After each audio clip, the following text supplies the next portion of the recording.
This is a fantastic device to keep people enslaved forever.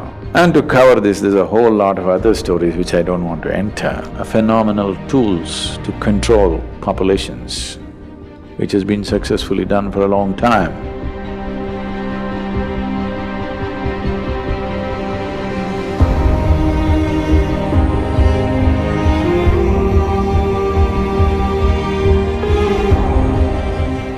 It depends on how we shaped ourselves. If we become wonderful human beings, it's one thing. If we have become an ugly manifestation of humanity, definitely it's an original sin. It's a mistake. Sin is too strong a word, maybe it's a mistake. So too many mistakes are being made in the world, no question. You claim to appreciate or, well, you worship the one who is referred to as the creator, but you have a huge issue with the creation. If you do not appreciate the creation, why the hell should you worship the creator? Someone who made such a bad job of this, the only way you can even be born is through sin, I think he must be banished. Now, this is a fantastic device to keep people enslaved forever. If you do not even allow them to come to terms with their biology, they'll never come to terms with anything in their life. Always they will be dependent on an institution or a person or something who claims to have connections.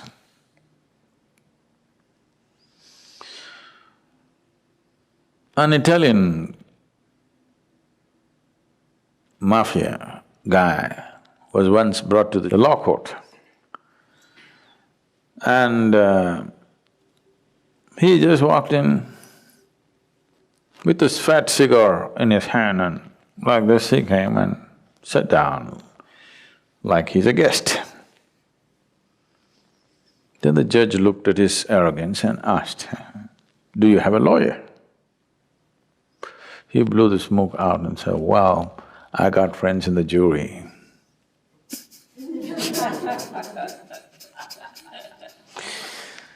So people who are supposed to have connections elsewhere, you will always be enslaved to them because you feel guilty about your biology.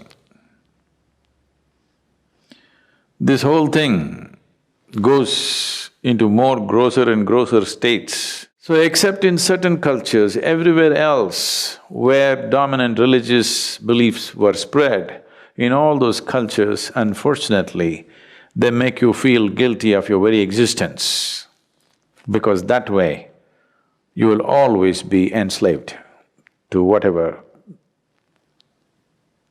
they have set up. Something so fundamental as the menstrual cycles in a woman, she has to feel guilty about it and she's impure. Her existence is impure.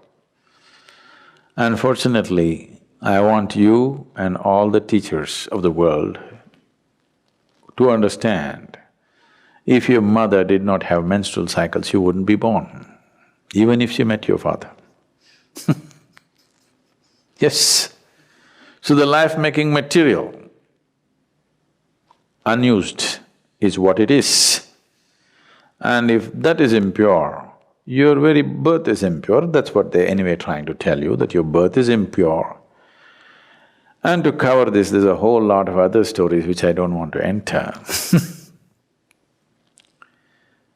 Once you are not in terms with your own physical existence, you essentially will never ever be in terms with any other dimension of your life. This itself will cover you forever. This is a fantastic trick to keep you enslaved forever.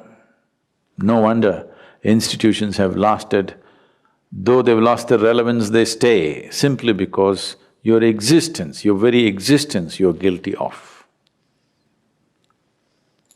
If you're guilty of your very existence, that means one or that which is the source of creation should be even more guilty. You are eternally guilty, and that which has created all this must be even more carrying the burden of guilt. Guilt and fear have been a phenomenal tools to control populations, which has been successfully done for a long time.